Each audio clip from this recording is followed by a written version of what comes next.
ભુજના airport ring road પર ખારી નદીની સમીપે આવેલા ભૂતનાથ મહાદેવ મંદિરનો ચતુર્થ પાટોત્સવ ધામધૂમથી ઉજવાયો હતો। આ પ્રસંગે હવન, સંગીતમય મહાઆરતી અને મહાપ્રસાદ સહિતના કાર્યક્રમો યોજાયા હતા। ભૂતનાથ સેવા સંસ્થાન ટ્રસ્ટ, ભૂતનાથ મહાદેવ ચેરિટેબલ ટ્રસ્ટના ઉપક્રમે ભૂતનાથ મહાદેવ મંદિરનો ચોથો અને સપ્તઋષિ મંદિરનો પ્રથમ પાટોત્સવ ઉજવાયો હતો। સંસ્થાના 4 યુગલોએ હવનમાં આહુતિઓ આપી હતી। યજ્ઞના આચાર્ય સુરજ ગોર દ્વારા વૈદિક મંત્રોપચાર સાથે સર્વે જીવોના કલ્યાણાર્થે હવન વિધિ કરાવવામાં આવી હતી। ભુજની ખારી નદી સમીપે આવેલ ભૂતનાથ મહાદેવ મંદિર ધાર્મિક પર્યટન સ્થળ તરીકે ખ્યાતિ પામ્યું છે। આ સ્થળ પર ભાવિકો માટે અનેક સુવિધાઓ વિકસિત કરવામાં આવી છે। રાજ્ય સરકાર દ્વારા રિવરફ્રન્ટ પણ નિર્માણ કરવામાં આવશે। આ સ્થળ પર તર્પણ વિધિ માટે વ્યવસ્થા છે। સાથે જ દર રવિવારે સંધ્યા આરતી બાદ ખીચડી પ્રસાદ અને સોમવારે ખાવડા રઘુવંશી પરિવારો દ્વારા પ્રસાદનું આયોજન કરવામાં આવે છે તેવું સંસ્થાના નરેશ પરમારે જણાવ્યું હતું।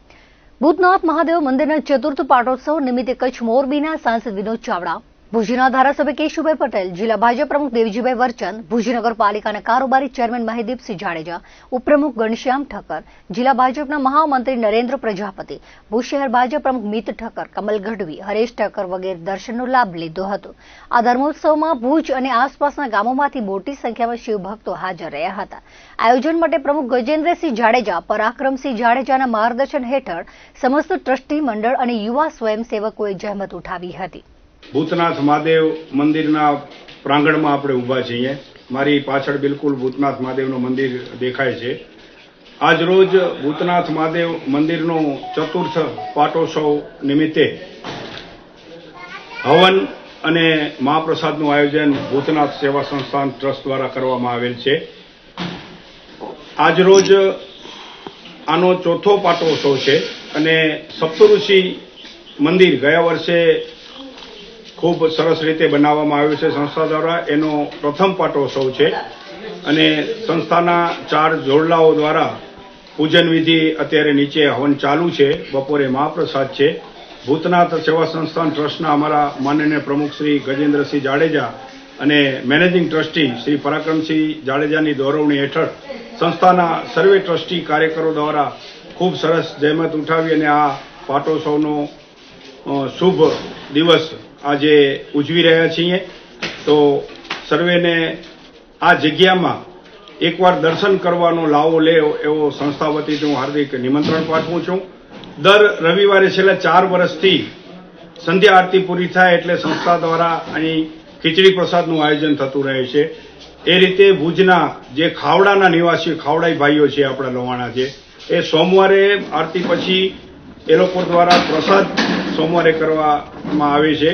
તો એનો પણ દરેક ભુજની જાહેર જનતા આ પ્રસાદનો પણ લાભ લે અને આ જગ્યામાં કર્મકાંડની વિધિ થતી હોય છે।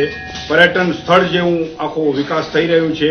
આવનારા દિવસોમાં ગુજરાત સરકાર દ્વારા 12.5 કરોડ રૂપિયાનું રિવરફ્રન્ટ નદીની અંદર બનવા જઈ રહ્યું છે। તો ભવિષ્યમાં એક નયનરમ્ય દ્રશ્ય તરીકે આ જગ્યા વિકસિત થશે એવી સરકારને ખૂબ ખૂબ અમારી અપીલ છે।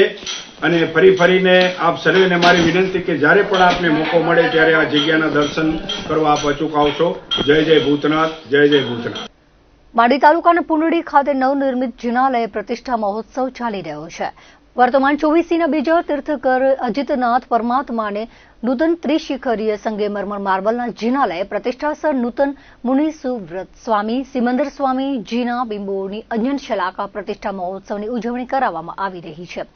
અચલ ગચ્છાધિપતિ કલા પ્રભા સાગર સુરેશ્વરીજી મહારાજની નિશ્રામાં યોજાયેલ મહોત્સવમાં ગામવાસીઓ, નિયાણીઓ, આમંત્રિત મહેમાનો, સગા સંબંધી, સ્નેહીજનો ઉપસ્થિત રહ્યા હતા। શાસન રત્ન નરેન્દ્ર રામજી નંદુ, મેઘનંદુ ત્રિપુટીના વિધિ વિધાને અકલ્પનીય, અવર્ણનીય, કલ્પનાતીત તરીકે મહોત્સવ ઉજવાઈ રહ્યો છે। પરમાત્મા અજીતનાથનો ચયન વન કલ્યાણક અને વહેલી સવારે જન્મ કલ્યાણક ઉજવણીમાં ભાવિકો જોડાયા હતા।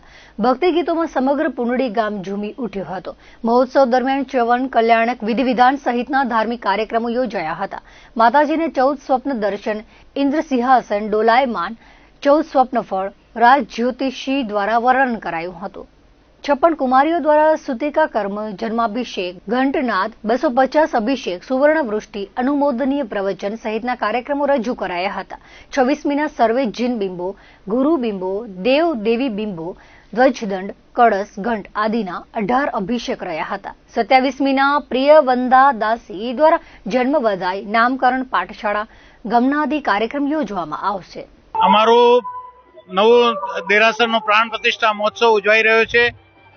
એમાં આજે 5મા દિવસમાં ભગવાનનો જન્મ કલ્યાણક ઉજવાઈ રહ્યું છે અને એમાં 250 માણસો અને બહેનો દ્વારા ભગવાનના અભિષેક થશે. મેરુ પર્વત ઉપર એનું આ ઉજવાઈ રહ્યું છે પર્વ. કલ્યાણક ને મહોત્સવ છે એ આપણી જિંદગીમાં વર્ષો બાદ આવશે કે અમારા જન્મ મળ્યું છે, પણ હવે 500 વર્ષ સુધી આવું ઉજવાશે કે નહીં ખબર નથી. અને આ કાર્યક્રમ અને આખો પ્રોગ્રામની એક વિશેષતા છે કે નાનામાં નાનો વ્યક્તિથી કરીને મોટામાં મોટો વ્યક્તિ એક જ પ્લેટફોર્મ ઉપર બધા ઊભા છીએ અને એક જ બધાની ભાવના છે કે આપણે દાદાને ગાદીએ બેસાડીએ. તમે જોશો બધાનો જેટલો ઉમંગ છે અહીંયા, તમે નાનો જોશો મોટો જોશો, બધામાં એટલો ઉમંગ છે અને એક જ ભાવના આપણને દાદાને બેસાડવું છે ગાદીએ, હર્ષ ઓર ઉલ્લાસથી. અમારા ગામમાં આ સંઘે મરમર દેરાસર આપણા ગચ્છાધિપતિ આચાર્ય, ગામવાસીઓ, નિયાણી બહેનો તેમજ સગા સ્નેહીઓના આશીર્વાદથી આજે તૈયાર થઈ ગયું છે બહુ ટૂંકા સમયમાં, અને એની હમણાં પ્રાણ પ્રતિષ્ઠા ચાલી રહી છે. તો સૌ નાના મોટા બધા એમાં આનંદભર ભાગ લઈ રહ્યા છે અને અમે બીજા ગામોને એક સંદેશ આપીએ છીએ કે તમારે ગામમાં ક્યારે આવો કોઈ પ્રસંગ હોય તો અમારા ગામમાં તમે જરૂર પધારજો. ભુજ તાલુકાના ધાણેટી ગામ સ્થિત પાતાળેશ્વર મહાદેવ મંદિરે ત્રિદિવસીય પ્રાણ પ્રતિષ્ઠા મહોત્સવનો ભવ્ય આરંભ સાધુ સંતોના આશીર્વચન સાથે થયો હતો. પ્રારંભિક સત્રમાં સ્વામિનારાયણ સંપ્રદાયના વિવિધ વિસ્તારોમાંથી આવેલા મહંતો અને સંતોએ ધાણેટી ગામ સાથેના તેમના પ્રાચીન અને અતૂટ સંબંધની યાદ તાજી કરી હતી. સંતોએ જણાવ્યું હતું કે સ્વામિનારાયણ સંપ્રદાય અને ધાણેટી ગામનો સંબંધ શતાબ્દીઓથી સંસ્કાર, સેવા, અધ્યાત્મ સાથે જોડાયેલો છે. જ્યારે રામકૃષ્ણ મિશનના પૂજ્ય સંતોએ પોતાના સંબોધનમાં ભૂકંપ દરમિયાન પાતાળેશ્વર મહાદેવ મંદિરના જીર્ણોદ્વારથી માંડી રામકૃષ્ણ નગર, વિવેકાનંદ સ્કૂલ સહિતના અનેક કાર્યોમાં મિશનની સતત સેવા યાદ અપાવી હતી. સવારના સત્રોમાં સ્વામિનારાયણ સંપ્રદાયના સંતો, રામકૃષ્ણ મિશનના જગદીશ મહારાજ, મહામંડલેશ્વર, મૂળજી રાજા કાપડી, દયારામ દાદા કાપડી, ગઢસીસાના ચંદુમા, સુતીશ્વર દાસજી મહારાજ, જિલ્લા ભાજપ પ્રમુખ તેવજીભાઈ વર્ચન, જિલ્લા પંચાયત પ્રમુખ જનકસિંહ જાડેજા, તેજાભાઈ કાનગડ, કચ્છ આહિર મંડળના આગેવાનો સહિત મોટા પ્રમાણમાં આગેવાનો ઉપસ્થિત રહ્યા હતા. બપોર બાદના સત્રમાં લોક કલાકાર લાખણસિંહ ગઢવી, મોરારદાન ગઢવી અને પિયુષ મહારાજે પ્રેરક સંતવાણી રજૂ કરી હતી. આ દરમિયાન ધાણેટી ગામનો પ્રાચીન ઇતિહાસ, પાતાળેશ્વર મહાદેવની પ્રાગટ્ય કથા તેમજ સાંસ્કૃતિક વારસાનો વિસ્તૃત ઉલ્લેખ કરી ઉપસ્થિત શ્રોતાઓને ગામની ધરોહરની ઝાંખી કરાવી હતી. પ્રાણ પ્રતિષ્ઠા મહોત્સવના બીજા દિવસે પધારેલા સાધુ સંતો તેમજ વક્તાઓએ સનાતન સંસ્કૃતિના સંવર્ધન અને જતનના મહત્વ પર ભાર મૂક્યો હતો. તેમણે જણાવ્યું હતું કે આ પ્રકારના શિવોત્સવ જેવા ધર્મલક્ષી આયોજનો સમાજની સાથે નવી પેઢીને પણ ધર્મ પ્રત્યે પ્રેરણા પૂરી પાડે છે. આ ધર્મ કાર્યને સફળ બનાવવામાં સહયોગ આપનાર તમામ દાતાઓને આ પ્રસંગે બિરદાવવામાં આવ્યા હતા. સવારના સત્રમાં સંગીતના તાલે વાજતે ગાતે નીકળેલી શોભાયાત્રા સમગ્ર ગામમાં ફરી વળી હતી. શિવ પરિવારની મૂર્તિઓને ખાસ તૈયાર કરાયેલ રથમાં સજ્જ કરવામાં આવી હતી. આ દરમિયાન સમગ્ર ગામની ચારે બાજુ દૂધની ધારાવાહી પ્રવાહિત કરીને પવિત્રતાનો માહોલ સર્જાયો હતો. ગામના વિવિધ સમાજના ભાઈ બહેનો પોતાના પરંપરાગત પહેરવેશમાં આ નગર યાત્રામાં ઉત્સાહભેર જોડાયા હતા. શોભાયાત્રાનું મુખ્ય આકર્ષણ વિશાળ શિવલિંગ રહ્યું હતું. યાત્રા દરમિયાન ડ્રોન દ્વારા આકાશમાંથી પુષ્પ વર્ષા કરવામાં આવતા આખો માહોલ દિવ્ય બની ગયો હતો. પરંપરાગત વેશભૂષામાં સજ્જ બહેનો તેમજ કચ્છ સૌરાષ્ટ્રના જાણીતા કલાકારો દ્વારા આહિરાણી મહારાસની ભવ્ય પ્રતિકૃતિ રજૂ થઈ હતી. મહોત્સવમાં રામકૃષ્ણ મિશન, સ્વામિનારાયણ સંસ્થા સહિત કચ્છ, સૌરાષ્ટ્ર અને ગુજરાતભરના સાધુ સંતો, સામાજિક રાજકીય આગેવાનો મોટી સંખ્યામાં હાજરી આપી હતી. આજના કાર્યક્રમને શું કહેશો? ભુજ તાલુકાના ધાણેટી ગામે પાતાળેશ્વર મહાદેવના જીર્ણોદ્ધારના પ્રસંગમાં ઉપસ્થિત રહેવાનું છે. સાથે ગઢસીસાથી ચંદુમામાં માતાજી પણ ઉપસ્થિત રહ્યા, અનેક સંતો મહંતો પણ અહીંયા ઉપસ્થિત રહેવાના છે. ત્યારે આપણે હું ધાણેટી ગામના સૌ સહયોગી દાતાઓ, મેન દાતાશ્રી મારી સાથે બેઠા છે અને સૌ સહયોગી દાતાઓને પણ ખૂબ ખૂબ અભિનંદન આપું છું કે આવું મંદિર, બહુ સરસ મંદિરનું નિર્માણ કર્યું. એની અંદર જે પથ્થરનો ઉપયોગ કરવામાં આવ્યો છે એ પણ કચ્છના પથ્થરનો ઉપયોગ કરી અને મોટું મંદિરનું નિર્માણ કર્યું છે. આખું સંપૂર્ણ ગામ 3 દિવસ સુધી અહીં આ પ્રતિષ્ઠામાં ઉપસ્થિત રહેવાના છે. હું તો આપના માધ્યમથી એ પણ કહેવા માગું છું, વર્તમાન સમયમાં સંસ્કૃતિ અને સંસ્કારથી વંચિત રહેલ શિક્ષણ મેળવેલા અનેક જગ્યાએ કોમેન્ટો આપણે જોઈશું કે આ બધા પૈસા મંદિરોની અંદર ન ઉપયોગ કરવા જોઈએ, આરોગ્ય અને શિક્ષણની અંદર કરવા જોઈએ.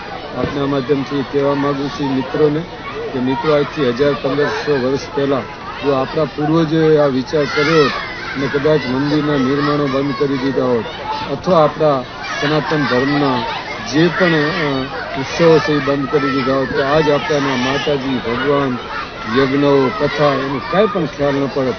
તો સૌ સંતો મહંતોના આશીર્વાદ, એમના પ્રેરણાથી અને સૌ દાતાઓના સહયોગથી અત્યારે મંદિરના નિર્માણ થતા રહેશે. એટલે આપણો કાયમ માટે આપણો સનાતન ધર્મ ટકી રહે એવું ભગીરથ કામ જ્યારે અહીંયા દાતાઓ દ્વારા ધાણેટી મુકામ કરી એમને ખૂબ ખૂબ અભિનંદન આપું છું અને શુભેચ્છા આપું છું. આ પ્રતિષ્ઠામાં આવ્યો છે કે આપણે ધાણેટી ગામની અંદર પાતાળેશ્વર મહાદેવ સાક્ષાત શંભુ પ્રગટ થયેલ છે અને રવા બાપા જે મારા દાદા છે અને ત્યાં 40 વર્ષ ત્યાં તપસ્યા કરી હતી. પોતે બાપા પગે જાય અહીંયાથી રત્નાલ, ત્યાંથી બીલીપત્ર લઈ આવે. સજીની જમાનામાં શું કાંઈ હતું નહીં સાધની, તો દાદા ત્યાં રહેતા અને સવારમાં બીલીપત્ર લઈ આવે. બીલીપત્ર લઈને પાછી બાપાને ચડાવે, અભિષેક કરે અને તેથી ગામની સંખ્યા બહુ ઓછી હતી. દાદા ત્યાં જ રહેતા. પછી દાદા ભગવાનના ગામમાં ગયા, રાણા બાપા સેવા કરતા બાપાને. રાણા બાપાએ 2011ની અંદર મારી આંગળી પકડી આવી, હવે બેટા તું ભગવાનનું ભક્તિ કરજે. એટલે બાપાએ મને રસ્તો બતાવ્યો, મારા ગુરુ છે રાણા બાપા. અને હું 2008થી મંદિરે જાઉં છું. મારું ડેલી સર્વિસ 3 વાર ઉઠવાનું છે, 3:30 દાદા કરી હું 7 વાર ઘરે પહોંચું અને એક જ પ્રાર્થના કરું, મહાદેવ મારા ગામની અંદર શાંતિ આપે. મંદિરની અમારો સંકલ્પ હતો 70 લાખ રૂપિયાનો થાય, આપણે 70 લાખનું મંદિર બનાવશું. પણ કુદરતની કૃપા મને ખબર નથી પડતી કે આ મંદિર 7 કરોડે પહોંચશે.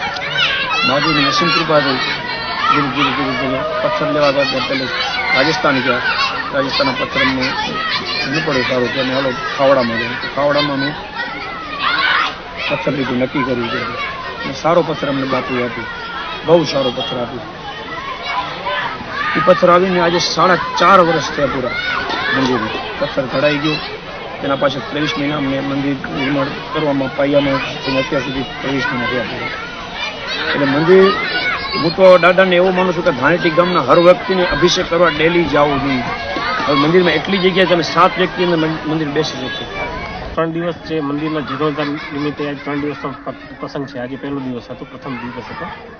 પ્રથમ દિવસ પ્રથમ સત્ર પૂરું થયું. આવા 3 દિવસનો ભવ્ય કાર્યક્રમ છે ધાણેટીમાં.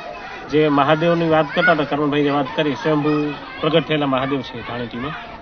તો 500થી 450-500 વર્ષ જૂના આનો સંભળાય છે. બાકી તો આનો તો ઓથેન્ટિક અમારી પાસે પુરાવાનો છે, 400-450 વર્ષ જૂનો શિવલિંગનો છે. 3 દિવસના કાર્યક્રમમાંથી આજે પહેલો દિવસ હતું. આમ આવતીકાલે પણ સંતવાણીનો ભવ્ય કાર્યક્રમ છે. ત્રીજા દિવસે મહારાષ્ટ્રનો કાર્યક્રમ છે, ભગવાનની સ્થાપના છે. ત્રીજા દિવસે અને ત્રીજા દિવસે મહારાષ્ટ્રનો પણ કાર્યક્રમ છે. વાત કરીએ તો મહાદેવ વિશે ભાઈની જેમ શ્રદ્ધા, ગામ આખાને બહુ શ્રદ્ધા. એમ અમારા કરમણભાઈ રાણા બાપાની અખૂટ શ્રદ્ધા છે ભોળાનાથ પ્રત્યે. એમાં આ ગામ 3 દિવસનો બહુ ભવ્ય પ્રસંગ ઉજવવા જઈ રહ્યું છે. તો આપના માધ્યમથી હું પણ સૌને આગ્રહ કરું છું કે જેના સુધી આ અવાજ પહોંચે આપના માધ્યમથી, એ સૌને વિનંતી છે કે આપ પણ આવો અને મહાદેવના દર્શન કરી અને આશીર્વાદ મેળવો. ધાણેટી મંદિરના પાતાળેશ્વર મહાદેવના પૂજારી છું. વર્ષોથી અમારા 10 દાદાનો પરિવાર છે. અમે 10 દાદાના 12 મહિને અષાઢી બીજથી અષાઢી બીજ વારા બદલે છે. એટલે અમે એને આ કર્મભાઈનો સંકલ્પ હતો. અમે 2019માં સેવામાં ભેગા હતા અને અમારા કર્મભાઈનો સંકલ્પ હતો કે આ મંદિર આપણો મોટો બને. કારણ કે અમે 2 જણા બેસતા, અંદર એકબીજાના ગુદા ઉપર ગુદો રાખીને બેસતા, એટલો મંદિર નાનો હતો. અને ભાઈનો સંકલ્પ હતો અને રાણા બાપાનો પણ બહુ મોટો સંકલ્પ હતો. અને રાણા બાપાની દયાથી અને મંદિરનો બધો સંચાલન રાણા બાપા જ કરતા.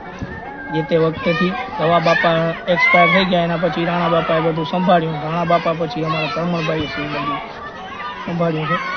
બાકી દાદાની અમારા બધા પૂજારી પરિવારમાંથી બહુ એકદમ કૃપા છે અને બધા અત્યારે સારા એવા દાદાને માને છે, દાદાના બહુ આશીર્વાદ છે.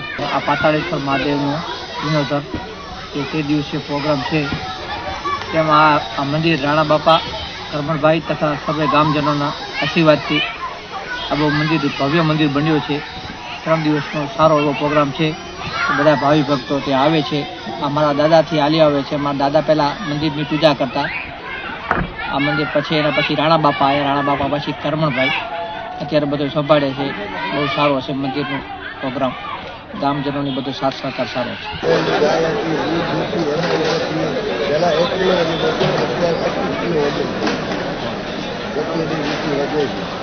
અમારે મંદિર બનાવવાનો હતો અને 6 વર્ષની યોજના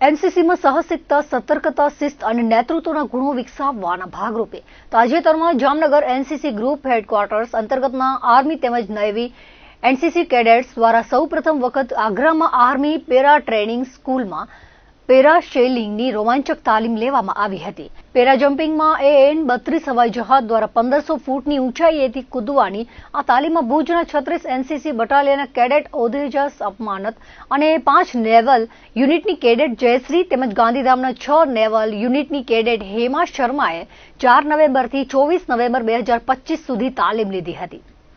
દર્શક મિત્રો, આ હતા અત્યાર સુધીના કચ્છ ઉદય ટીવી સમાચાર. ફરી મળીશું નવા સમાચારો સાથે, નવી અપડેટ સાથે. ત્યાં સુધી મને રજા આપશો. નમસ્કાર.